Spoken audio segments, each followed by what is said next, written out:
Assalomu alaykum kuzatuvchilar. Mana hozirgi obyektimizda podachilarini o'zi tortib o'ylaydi.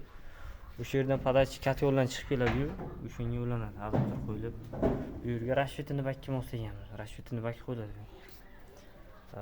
Bu joylariga ochiq joylariga skelata bilan o'raladi. O'ziga yana o'qiganmiz, endi ustiga kiygizgan joyimiz baland bo'lib qoladi. O'shaning uchun bu yerga skelata qilib o'qiladi. Turbalarni 3 xil razmerda olganmiz. 40 lik, 32, 25 lik montaj qilganmiz.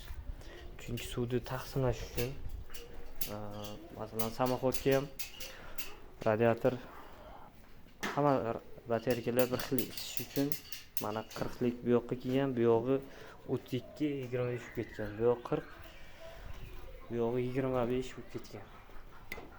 Mana shu yerdan 32 qo'rganmiz. 3 ta tochka, 3 ta radiatorga, pastga 6 ta radiatorga berganmiz. 32 qilib, bu yoq 40 lik bo'lgan. Chunki suvni taqsimlash uchun shunaqa qilganmiz. Bu ertaga nasib bo'lsa samoxodga ham ishlaydi. Kat yo'l yorilmaydi, svet o'chganda ham. Hech qanaqa amalsi bo'lmaydi.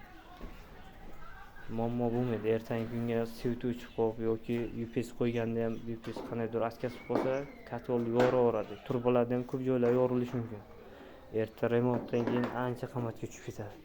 Shuning uchun biz samoxodga moslab beramiz klientimizga. Nasib bo'lsa pastki etajlarda ham obzorini qo'yamiz. Ketgandan keyin